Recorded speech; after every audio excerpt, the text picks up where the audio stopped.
Nyx, the goddess of the night, also known as the only woman Zeus is afraid of. In fact, he was terrified of her. In fact, Zeus is a nobody compared to Nyx. For real, for real. Most tales in Greek mythology involve Zeus getting freaky with the main lady, right? But trust me when I tell you, Zeus never touched Nyx. And the one time he offended her, he ended up apologizing to her. When I say girlfriend was on some boss, but more on that later. Nyx is more than just a goddess. She is a primordial being, like Gaia, the earth herself, or Uranus, the sky itself, except Nyx is stronger. The night came before all, and nothing exists without her, without Nyx and her equally as powerful brother and lover, Erebus. And from the union of night and darkness, Nyx and Erebus, their polar opposites, were born, day and light, the siblings Hemera and Ether. And from the beginning of time until now, Nyx and Erebus, the couple, emerge hand in hand and wander across the world to cover us in night and darkness whenever Hemera and Ether were done with the day and the light. And thus, the day and night cycle was born. A beautiful family business. And let me tell you, they kept it in the family for real. Just like mom and dad, the siblings Hemera and Aether got it on and had a bunch of children. Some tales even say that after Nyx and Erebus, Aether and Hemera were the next two beings to exist. And it was those two who gave birth to the sky and the earth, Uranus and Gaia. But to be fair, that changes from tale to tale. And also, let's be fair here, brother and sister is not that weird when the only two other things that exist are your mom and your dad. Well, also your aunt and your uncle. But you get me, bruv. Point is, this was one powerful family, all of them. But Nyx, Mama Nyx, was on some different level of boss. Without Erebus, all by herself, she gave birth to some of the most powerful things, all by herself.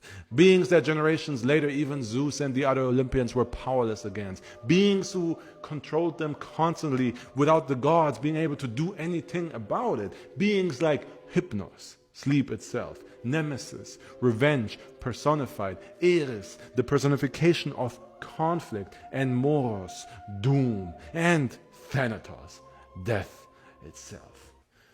Actually, gods were immortal, so they were not powerless against Thanatos. Damn, I wanted to end on something epic. I should have stopped on doom. And there were even more children of Nyx. They represented powerful states of mind and states of being, because this entire family, again, the OG of OP, and no one could escape their influence. Even when Apollo, generations later, took over as the god of the sun, it was more that Aether and Hemera could finally kick back and relax, you know what I mean? They still existed as day and light, they just had Apollo do all the riding the sun around work, you know, the tedious stuff. And Big Mama Nyx and Erebus, nah. Nobody wanted that smoke. Nobody dared to replace them. Even Zeus was scared of Nyx. There's a story where once Hypnos made Zeus fall asleep in order to help Hera, who was trying to meddle in the Trojan War without Zeus knowing. And when Zeus woke up, he was mad. So he went after Hypnos, ready to lay the smackdown. But then Hypnos hit within the night that is Nyx. And bruh, Zeus stopped pursuing him real quick. When I tell you my man went from 100 to a 0 with quickness, not only did he forgive Hypnos, he also apologized to Big Mama Nyx and her son.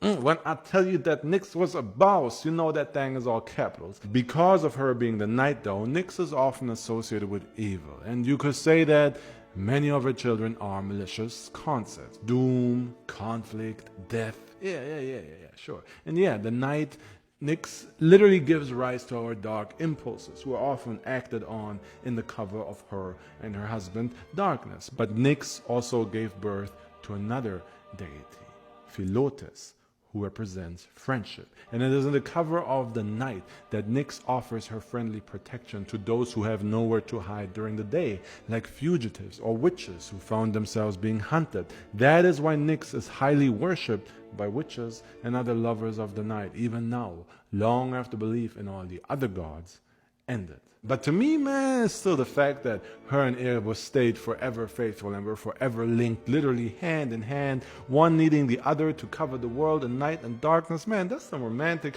Where's my Nyx, man?